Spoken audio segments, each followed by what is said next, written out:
नमस्कार सभी साथियों का स्टडी विद री टॉपर्स यूट्यूब प्लेटफॉर्म पर। देखिए साथियों, हिंदी शिक्षण शास्त्र की जो हमारी कक्षाएं चल रही हैं उसके अंतर्गत आज हम बात करने वाले हैं टॉपिक नंबर 5, हिंदी भाषा शिक्षण में चुनौतियां। हिंदी भाषा शिक्षण की क्या क्या चुनौतियां हैं। रीट परीक्षा में अब तक इस टॉपिक से जो है 5 से 6 प्रश्न पूछे गए हैं और सीटेट के एग्जाम के दृष्टिकोण से देखा जाए तो यहाँ से लगभग 7-8 क्वेश्चन यहाँ से पूछे गए हैं। तो उन सभी प्रश्नों पर हम बात करेंगे और आज की कक्षा आपके लिए बेहद ही इंपॉर्टेंट है, क्योंकि आज की कक्षा के साथ साथ हम देखेंगे, देखिए आपकी जो थ्योरी है उसके साथ साथ हम एमसीक्यू भी जो है वो भी करने वाले हैं। तो वीडियो क्लास थोड़ी लंबी हो सकती है, लेकिन निश्चित तौर पर आप जो थ्योरी पढ़ रहे हो, थ्योरी पढ़ने के बाद आप ऑब्जेक्टिव क्वेश्चन करोगे तो उससे आपका टॉपिक जो है अच्छे से क्लियर हो जाएगा। तो देखिए हम बढ़ते हैं क्लास की तरफ। तो जो भी आज की क्लास में हम देखेंगे वहाँ पर विशेष तौर पर आपको ये ध्यान रखना है कि किसी भी ऑप्शंस के अंतर्गत आपको अगर अभाव दिखाई दे या कमी दिखाई दे तो ये हिंदी भाषा शिक्षण की यूँ कह सकते हैं कि चुनौती के रूप में होगा। जैसे कि देखिए सबसे पहले हम पढ़ रहे हैं हिंदी भाषा शिक्षण विधियों संबंधी चुनौती। देखिए शिक्षण विधियों संबंधी चुनौती, इसी प्रकार से शिक्षण जो है अपने यूँ कह सकते हैं दृश्य, इसी प्रकार से अपने शिक्षण अधिगम सामग्री संबंधी चुनौती भी हो सकती है। शिक्षण अधिगम सामग्री संबंधी चुनौती, शिक्षण से संबंधित तो कुछ भी चुनौती जो है उसको आप बेहद ही अच्छे ढंग से यहाँ पर समझने का प्रयास करेंगे। देखिए गद्य पढ़ाते समय गद्य की शिक्षण विधि का प्रयोग, पद्य पढ़ाते समय पद्य की शिक्षण विधि का प्रयोग और व्याकरण को पढ़ाते समय व्याकरण की शिक्षण विधि का ही प्रयोग किया जाए। मतलब जो गद्य पढ़ा रहे हो तो गद्य की शिक्षण विधि, पद्य पढ़ा रहे हो तो पद्य की शिक्षण विधि, व्याकरण पढ़ा रहे हो तो व्याकरण की शिक्षण विधि का प्रयोग करना है। अब ये आपके लिए बहुत बड़ी चुनौती हो जाती है, क्योंकि जो आप जिस संदर्भ में आप पढ़ा रहे हो उस विषय वस्तु को उसी प्रकार की विधि से, केवल उसी विधि से, मतलब देखिए व्याकरण है तो केवल व्याकरण की विधि से पढ़ाना है। यहाँ पर देखिए कुछ विधियों का आपको कहीं ना कहीं शिक्षण में मिश्रण करना ही पड़ता है, लेकिन अगर आपको एक ही प्रकार की शिक्षण विधि से जब पढ़ाना होता है, गद्य को गद्य से, पद्य को पद्य से और व्याकरण को व्याकरण से, तो ये आपके लिए बहुत बड़ी चुनौती है। देखिए चुनौती का मतलब ये नहीं कि असंभव कार्य है, लेकिन यह है कि एक आपके सामने थोड़ी समस्या रहेगी उस कार्य को करने के लिए। ठीक है, बाल केंद्रित या मनोवैज्ञानिक या खेल विधि का प्रयोग, जैसे कोई भी टॉपिक हो गया उस टॉपिक को आपको किसी मनोवैज्ञानिक विधि के द्वारा पढ़ाना है, तो ये आपके लिए बहुत बड़ी चुनौती है। ये समस्या नहीं कह सकते हैं, लेकिन ये आपके सामने क्या है, एक चुनौती है। इस चुनौती को आपको स्वीकार करना ही होगा और आपको जो है शिक्षण कार्य इसी जो चुनौती जो है आपको स्वीकार करना होगा और उसका समाधान निकाल कर शिक्षण विधि का प्रयोग करना होगा। दूसरा देखिए विविधता युक्त छात्रों को पढ़ाने संबंधी चुनौती। अब देखिए ये विविधता युक्त छात्र क्या होते हैं, तो यहाँ पर हम पढ़ने का प्रयास करेंगे कि जैसे शारीरिक विविधता भी हो सकती है और मानसिक विविधता भी हो सकती है। जैसे देखिए शारीरिक रूप से अगर देखा जाए तो दृष्टिबाधित बालक भी होते हैं, श्रवण बाधित बालक भी होते हैं। दृष्टिबाधित मतलब वो बालक जिनको, अब देखिए आप दृष्टिबाधित और श्रवण बाधित बालक, दृष्टिबाधित बालक वे बालक होते हैं जिनको देखने से संबंधित समस्या होती है और श्रवण बाधित बालक वो होते हैं जिनको सुनने से संबंधित समस्या होती है। तो दृष्टिबाधित बालकों के लिए जब आप अध्ययन करवाओगे तो आपके सामने एक चुनौती है। अब चुनौती का अर्थ ये नहीं है कि आप इसको जो है अध्ययन नहीं करवा सकते, चुनौती का अर्थ ये है कि आप इस चुनौती को स्वीकार करते हुए किस प्रकार आप उसका समाधान करते हैं। तो देखिए दृष्टिबाधित बालकों को पढ़ाने के लिए ब्रेल लिपि का उपयोग किया जाता है। आप सभी को पता है कि ब्रेल जो है फ्रांस के लुई ब्रेल जो थे उन्होंने 6 बिंदुओं पर आधारित एक ब्रेल लिपि है उसका निर्माण किया था, जिसका उपयोग दृष्टिबाधित बालकों को पढ़ाने के लिए किया जाता है। दूसरा आप देखिए श्रवण बाधित बालक, तो श्रवण बाधित बालक वो बालक होते हैं जिनको सुनने में समस्या होती है। तो ऐसे बालकों के शिक्षण के लिए आपको क्या करना है, तो उनके लिए संकेतात्मक भाषा यानी साइन लैंग्वेज जो है उसका उपयोग करना है और उनको कक्षा में आगे की पंक्ति में बिठाना है। ये हो गया समाधान। अब देखिए आप मानसिक रूप से जो विविधता होती है उसके अंतर्गत देखिए आप मुख्य रूप से एक तो प्रतिभाशाली बालक होते हैं, उनको पढ़ाने संबंधी चुनौती होती है। एक होती है मंद बुद्धि बालकों को पढ़ाने से संबंधित, क्योंकि जो सामान्य बालक होते हैं तो सामान्य बालकों को पढ़ाने की कोई चुनौती नहीं होती है, क्योंकि एक वो कह सकते हैं कि या तो अधिक या न्यून, यानी जो बुद्धि लब्धि जिनकी ज़्यादा होती है प्रतिभाशाली बालक और मंद बुद्धि बालक जिनकी बुद्धि लब्धि जो है सामान्य से कम होती है, इन दोनों को पढ़ाते समय आपको क्या करना है। तो प्रतिभाशाली बालक क्या करते हैं कि जैसे अक्सर आप मंद बुद्धि बालक को, प्रतिभाशाली बालक और सामान्य बालक को, तीनों प्रकार के बालक आपकी कक्षा में होते हैं। और अब अगर आप मंदबुद्धि बालक को ध्यान में रखकर पढ़ाते हैं तो कहीं ना कहीं प्रतिभाशाली बालक को नुकसान होता है। अगर आप प्रतिभाशाली बालक को ध्यान में रखकर पढ़ाते हैं तो मंदबुद्धि बालक को नुकसान होता है। तो ऐसी कंडीशन में क्या होता है कि आपको विशेष प्रकार की कक्षा जो है प्रतिभाशाली बालकों के लिए लगानी होती है। उसको कहते हैं क्षमता संवर्धन क्लासेस, मतलब उनकी क्षमता को संवर्धन करने के लिए, उनकी क्षमताओं को बढ़ाने के लिए ये कार्यक्रम होता है और उसको कहते हैं क्षमता संवर्धन कार्यक्रम, और वही आपके जो है प्रतिभाशाली बालकों के लिए उपयोगी होता है। अब मंदबुद्धि बालकों के लिए और प्रतिभाशाली बालकों के लिए क्या किया जाता है, देखिए दल शिक्षण विधि का उपयोग किया जाता है, जिसमें अध्यापकों का दल होता है। और वह अध्यापक जो होते हैं, दल शिक्षण का अर्थ दल शिक्षण में जो दल होता है वो किसका दल होता है? अध्यापकों का दल होता है। ये बात आपको विशेष ध्यान रखनी है। यहाँ पर छात्रों का दल नहीं है, दल किसका है? अध्यापकों का। अब अध्यापक का जो मतलब ये कह सकते हैं टीचर्स ग्रुप द्वारा जो टीचिंग करवाई जाती है उसी को दल शिक्षण कहते हैं। इसमें क्या होते हैं, वो टीचर जो होते हैं अपने अपने विषय के अपने अपने जो कह सकते हैं बिंदुओं या टॉपिक्स के जो है विशेषज्ञ होते हैं, वो मिलकर जो है प्रतिभाशाली बालकों और मंदबुद्धि बालकों को पढ़ाने का कार्य करते हैं। इस प्रकार से इस चुनौती का सामना किया जाता है। अब देखिए आप, नेक्स्ट चुनौती है, ये सभी चुनौतियां हिंदी भाषा शिक्षण से विशेष रूप से रिलेटिव करती हैं। यहाँ पर हिंदी भाषा शिक्षण से संबंधी एक सबसे बड़ी चुनौती ये है कि उच्चारण संबंधी चुनौती। अब हिंदी भाषा में क्या होता है, कई बार जो है क्षेत्रीय विविधता के कारण अपनी मुख सुख यानी अपने बोलने की जो सुविधा है उसके आधार पर अपन क्या करते हैं, वर्णों का उच्चारण चेंज कर देते हैं, शब्दों का उच्चारण चेंज कर देते हैं। उसकी वजह से जो है समस्या उत्पन्न होती है आपको हिंदी के शिक्षण करवाने में। जैसे देखिए सबसे पहले हम देखते हैं क्षेत्रीय प्रभाव। किसी किसी क्षेत्र के प्रभाव के, जैसे कि हम ये देख सकते हैं कि अक्सर मैं किसी क्षेत्र विशेष की बात ऐसे नहीं कर रहा हूँ, लेकिन आपको ध्यान रखना, जैसे बाड़मेर में स को जैसे ह बोलते हैं, या मारवाड़ में यूँ कह सकते हैं कि स को जो है वो ह बोलते हैं, तो वहाँ पर जैसे सासू शब्द होता है उसको कहते हैं जैसे हाउ।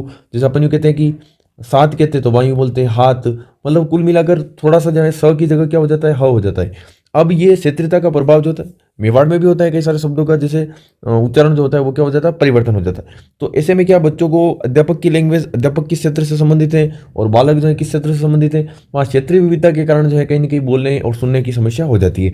अब देखिए मुख सुख में क्या होता है, जैसे कि आपको मतलब जो बोलने में सुविधा हो रही है, कई बार तो आप क्या करते हो इसमें शब्दों की कटौती कर देते हो। जैसे कि कोई शब्द है कि 4 वर्ण का एक शब्द है, उसको बोलने में आपको लग रहा है कि वो 3 वर्ण में ही आप बोल लेते हो। क्यों? क्योंकि आप किसी वर्ण को खा जाते हो मतलब गायब कर देते हो। क्यों? क्योंकि आपको बोलने की सुविधा के हिसाब से। जैसे देखिए एक जगह का नाम है गजसिंहपुर। अब उसको क्या कह रहे हैं, गजसिंहपुर जो है उसको अपनी बोलने की सुविधा के हिसाब से अपन कह रहे हैं गच्चीपुर, कि मतलब वो फटाफट जो है यूँ कह सकते हैं तीव्रता से बोलने के चक्कर में वो अर्थ का अनर्थ हो जाता है। अब देखिए जैसे एक शब्द है मतलब। अब मतलब को मैंने देखा है कि कई सारे बालक जो हैं वो सही रूप से बोल नहीं पाते हैं, तो मतलब को वो बोलते हैं मतबल। तो ये देखिए जैसे जानवर को बोलते हैं जवानर बोलते हैं। तो कई बार ये जो है आप देख सकते हैं कि मुख सुख की वजह से जो है हिंदी भाषा शिक्षण में चुनौती का सामना करना पड़ता है। अब इसका समाधान क्या है, अक्षरी खंडी विधि जो है, अक्षरी खंड यानी अक्षर को खंड खंड करके पढ़ाना। जैसे विद्यालय जो शब्द है उसको ऐसे धीरे धीरे जो है आप उच्चारण करके बोलाइए, जैसे विद्यालय, ठीक है। अब जैसे इस प्रकार से आप पढ़ोगे विद्यालय तो आप सही तरीके से इसका उच्चारण कर पाओगे। नेक्स्ट देखिए आप, अगली चुनौती है शुद्ध वर्तनी संबंधी समस्या। अब हिंदी भाषा शिक्षण में ये बहुत बड़ी समस्या है शुद्ध उच्चारण की। कई बार मैंने देखा है कि जो कंपटीशन की तैयारी कर रहे हैं बच्चे, उनके भी एक टॉपिक होता है कि शुद्ध वर्तनी संबंधी। अब वहां पर क्या होता है कि हमें पता ही नहीं रहता है कि यार शुद्ध शब्द कौन सा है, अशुद्ध शब्द कौन सा है। अगर ये प्रारंभिक स्तर पर वर्तनी शिक्षण का जो यूँ कह सकते हैं कि वर्तनी शिक्षण होता है उसका शिक्षण करवाया जाए, वर्तनी शुद्ध वर्तनी का शिक्षण करवाया जाए, तो आगे जाकर जो है बालक को समस्या नहीं होगी। जैसे यहाँ पर मैं कुछ विशेष शब्द लाया हूँ जिनका शुद्ध उच्चारण जो है आज हम सीखेंगे। ये हो सकता है आपके किसी कंपटीशन में भी काम आए और अपने टॉपिक को समझाने में भी ये सुविधा रहेगी। जैसे 2 शब्द हैं, पहला शब्द है बारात और दूसरा शब्द है बारात। अब ये बारात और बारात जो शब्द हैं इसमें कौन सा शब्द शुद्ध है, तो पहले तो मैं आपको बता दूं इन 6 शब्दों में जो जितने शब्द आपके शुद्ध होते हैं आप कमेंट बॉक्स में कमेंट करके जरूर बताइएगा कि इसमें जो है हमारे ये जो है इतने प्रश्न सही हुए हैं। अब देखिए बारात और बारात में शुद्ध कौन सा है, तो ये ध्यान रखिएगा आपकी बारात शब्द जो है वो शुद्ध है। कई बार अपन बोलते हैं जो है अपन ये सोचते हैं कि जो हम बोल रहे हैं वही सही है, तो ज़्यादा बार बोलने में जो आता है उसको अपन सही मानकर बैठ जाते हैं तो वो गलत है, क्योंकि हिंदी व्याकरण जो है वो शुद्ध व्याकरण है और उसमें शुद्धता का विशेष ध्यान रखा जाता है। अब ये देखिए स्वादिष्ट और स्वादिष्ट, स्वादिष्ट ट और ठ का अंतर है। तो यहाँ पर भी जो है पहले नंबर और दूसरे नंबर में जो शुद्ध शब्द कौन सा है, तो शुद्ध शब्द होगा आपके स्वादिष्ट। शुद्ध शब्द कौन सा होगा, स्वादिष्ट, ठ से ठठेरा वाला होगा। अब बहिन और बहन, बहिन और बहन में भी अगर शुद्ध शब्द देखा जाए तो शुद्ध शब्द होता है बहन, ठीक है। अब ये शुद्ध वर्तनी संबंधी समस्या कई बार होती है बालक की, जब यूँ कह सकते हैं कि नोटबुक चेक की जाती है तो उसमें हमें पता चलता है कि बालक कई प्रकार की जो है शब्दों को लिखने में गलतियां करता है। गणमान्य और गण्यमान्य, इनमें भी जो है देखा जाए तो कौन सा सही है, गण्यमान्य। अब सानिध्य और सानिध्य, अब देखिए इसमें क्या होगा, इसमें जो दूसरे नंबर का है सानिध्य, ये वाला जो आपके सब सही है, इसमें आधा न जो है वो यूँ कह सकते हैं कि ये सेकंड नंबर वाला जो है सानिध्य वो आपके सही होगा।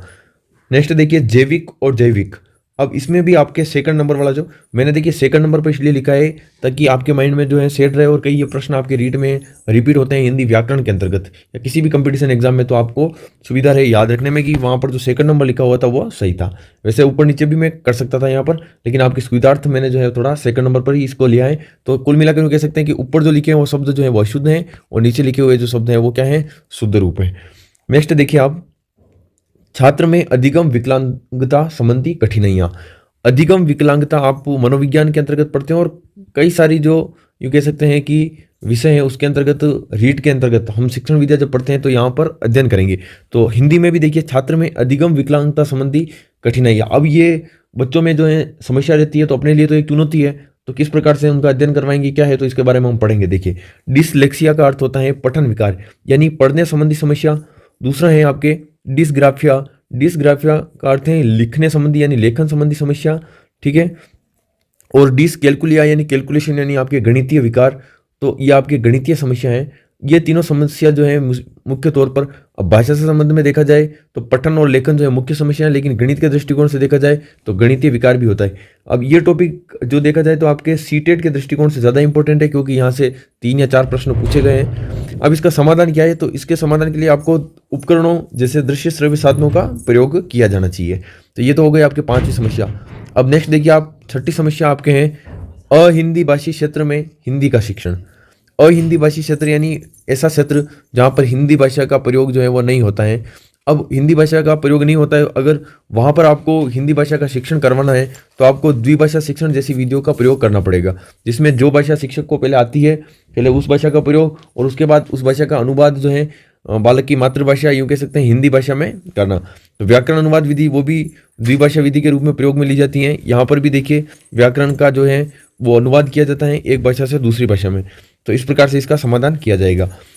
अब ये जो ब्लैक कलर के जो बॉक्स बना रखे इसके अंतर्गत जो भी लिखा गया ये आपके ऑप्शंस के रूप में आएगा कि निम्न में से कौन सी हिंदी भाषा शिक्षण के संबंधित चुनौती है या नहीं है। तो छात्र में अधिगम विकलांगता संबंधी चुनौती, अहिंदी भाषी क्षेत्र में हिंदी भाषा के शिक्षण संबंधी चुनौती। नेक्स्ट देखिए आप, हिंदी भाषा के प्रति उपेक्षा का भाव। उपेक्षा का भाव यानी हीन दृष्टिकोण, ये भी आपके हिंदी भाषा से संबंधित महत्वपूर्ण चुनौती है। अब देखिए प्रशिक्षित अध्यापकों की कमी। प्रशिक्षित अध्यापकों की यानी ट्रेन टीचर जो होते हैं जिसने बीएड और बीएसटीसी कर रखी होती है तो उनकी कमी। अब सरकारी विद्यालय में तो वैसे विशेष रूप से अगर देखा जाए तो सारे जो है बीएड और बीएसटीसी जैसे शैक्षणिक पाठ्यक्रम को पूर्ण करने के बाद ही अध्यापक बनते हैं, तो वहाँ पर थोड़ी समस्या कम रहती है। लेकिन फिर भी अगर देखा जाए तो बार बार जो है कोई यूँ कह सकते हैं कि ज्ञान जो है एक बार में ही ग्रहण नहीं किया जा सकता, इसलिए आप जब आप जॉब में आ जाते हो उसके बाद भी आपकी जो है ट्रेनिंग होती रहती है, टीचर्स ट्रेनिंग, उसके अंतर्गत आपको कई सारे कौशलों को सिखाया जाता है। तो वहाँ पर प्रशिक्षित अध्यापक अगर नहीं है, जिस अध्यापक ने अच्छे से ट्रेनिंग नहीं ली है या कागजी कार्रवाई के रूप में केवल ट्रेनिंग ले ली, तो ऐसे अध्यापक जो है हिंदी भाषा शिक्षण में चुनौती का सामना उनको करना पड़ेगा। ये यूँ कह सकते हैं कि जैसे आपको जो अध्यापक पढ़ा रहे हैं वो मतलब अच्छी कुशलता हासिल नहीं कर रखी उन्होंने, तो उनको समझ पढ़ाने में समस्या होगी। अगर ऑप्शंस में आपको ये देखने को मिले कि हिंदी भाषा शिक्षण से संबंधित चुनौती है और प्रशिक्षित अध्यापक लिख दे, तो प्रशिक्षित अध्यापक कोई समस्या नहीं है। प्रशिक्षित अध्यापक यानी ट्रेन टीचर, तो वो तो अपने लिए अच्छा है। तो इसलिए जो भी ऑप्शन होगा उसके पीछे कमी, अभाव, ऐसी कोई न कोई चीज़, नेगेटिव चीज़ जरूर लिखेंगे। तो आपके लिए ज़्यादा ये हार्ड टॉपिक नहीं है, ठीक है। अच्छी और मानक पाठ्य पुस्तकों की कमी। हिंदी भाषा की पाठ्य पुस्तकें जो है अच्छी और मानक पाठ्य पुस्तकों की कमी है। उसके अलावा यूँ कह सकते हैं कि अच्छे पाठ्यक्रम का भी अभाव है, पाठ्यक्रम में बच्चों की रुचि नहीं है, कई सारी चीज़ें। अंग्रेजी या अन्य विषय के प्रति रुचि। अब कई बार क्या होता है कि बालक जो है अंग्रेजी या किसी अन्य विषय के प्रति अगर रुचि रखता है तो आपको हिंदी भाषा शिक्षण करवाने में चुनौती का सामना करना पड़ेगा। नेक्स्ट देखिए उद्देश्य प्राप्ति में बाधाएं। कई बार क्या होता है कि जिस उद्देश्य को प्राप्त करने के लिए आप पढ़ा रहे हो, अगर उस उद्देश्य को प्राप्ति नहीं होती है तो उद्देश्य प्राप्ति में कई प्रकार की बाधाएं आ सकती है, चाहे वो शिक्षण विधियों से संबंधित बाधाएं हो, शिक्षण अधिगम सामग्री से संबंधित बाधाएं हो, पाठ्यक्रम से संबंधित बाधाएं हो, कई सारी बाधाएं हो सकती है। उत्तम पाठ्यपुस्तकों का अभाव भी हो, ये आपके लिए एक चुनौती है। व्याकरण की जटिलता। हिंदी व्याकरण बहुत ही जटिल व्याकरण है, क्योंकि हिंदी व्याकरण में शुद्धता का विशेष ध्यान रखा जाता है और काफ़ी यूँ कह सकते हैं कि वाइड है, इसका विस्तृत क्षेत्र है। यूँ कह सकते हैं व्याकरण का क्षेत्र काफ़ी विस्तृत है, व्याकरण के कई सारे नियम हैं और इन नियमों की वजह से कई बार आपको जटिलता या कठिनाई का अनुभव होता है। हिंदी व मातृभाषा की संरचना में अंतर। अब जब अगर हिंदी और मातृभाषा की संरचना सेम हो तो शिक्षक को पढ़ाने में भी कोई भी कठिनाई नहीं आएगी, लेकिन हिंदी व मातृभाषा की संरचना में अगर अंतर होता है तो अध्यापक को जो है हिंदी भाषा के शिक्षण में चुनौती का सामना करना पड़ता है। बहुभाषिक कक्षा के शिक्षण के लिए उचित, मतलब बहुभाषी कक्षा जो होती है उसके लिए उचित रणनीति व व्यूह रचना तैयार करना। बहुभाषिक कक्षा का अर्थ होता है ऐसी कक्षा जिसमें एक से अधिक भाषाओं का प्रयोग होता है, एक से अधिक भाषाओं का प्रयोग होता हो। अब एक से अधिक भाषाओं का अगर प्रयोग होता है तो आपको शिक्षण करवाना हिंदी भाषा का, तो आपको समस्या का सामना करना पड़ेगा। लेकिन बहुभाषिक कक्षा जो होती हैं वो वास्तविक रूप से अगर देखा जाए तो बहुभाषा एक हम आगे देख लेंगे, आगे की स्लाइड में मैं आपको डिटेल से बता दूंगा कि वो आपके लिए चुनौती तो है लेकिन कोई समस्या नहीं है। वो क्या है, एक संसाधन है। क्या है, बहुभाषिकता जो होती है वो एक संसाधन है। इसको पॉजिटिव रूप में लेना चाहिए, क्योंकि जितने इससे क्या होगा कि एक दूसरे की भाषा को सीखने का अवसर मिलेगा, एक दूसरे की संस्कृति को जानने के अवसर मिलेंगे। हिंदी का अस्थिर स्वरूप, हिंदी का देखिए कोई भी अंतिम स्वरूप नहीं है। भाषा का वैसे कोई अंतिम स्वरूप नहीं होता है, तो उसी प्रकार से हिंदी का भी कोई स्वरूप अंतिम नहीं है। इसमें कुछ ना कुछ परिवर्तन होते रहते हैं। कई बार अभी हाल फिलहाल में वर्णों की संख्या जो है वो एक वृद्धि हो गई उसमें, तो यूँ कह सकते हैं कि बार बार इसमें परिवर्तन जो होते हैं वह भी कहीं कहीं कठिनाई या चुनौती भरे होते हैं। अब कक्षा में अधिक छात्र या बड़ी कक्षा, अब कई बार क्या होता है कि कक्षा में अधिक छात्र होते हैं। बड़ी कक्षा का मतलब ये नहीं कि कक्षा कक्ष जो है बड़ा है। कक्षा कक्ष अगर बड़ा है तो वो तो कोई यूँ कह सकते हैं कि आपके लिए पॉजिटिव पॉइंट है, लेकिन बड़ी कक्षा का अर्थ है कि छात्र काफ़ी अधिक हैं कक्षा में। अब काफ़ी अधिक छात्र बैठे हैं तो उन तक अपनी बात को पहुंचाने के लिए कई बार समस्या का सामना करना पड़ता है, क्योंकि अनुशासनहीनता भी रहती है कई बार, और कई बार अपनी आवाज़ जो है अंतिम पंक्ति में बैठे बच्चे के पास नहीं पहुंच पाती। तो ऐसे में बड़ी कक्षा या अधिक छात्र जो है वो भी हिंदी भाषा शिक्षण में चुनौती है। अच्छी पाठ्य पुस्तकों का अभाव, कई बार हिंदी की पाठ्य पुस्तकें जो हैं, मानक पाठ्य पुस्तकें, अच्छे पाठ्यक्रम, अच्छी पाठ्य पुस्तकों का अभाव। वैसे तो अच्छी पाठ्य पुस्तकें हैं लेकिन पाठ्य पुस्तकों का अभाव अगर ये लिखा हुआ है तो अभाव वाली कमी वाली कोई भी चीज़ है तो वो आपके लिए चुनौती होगी।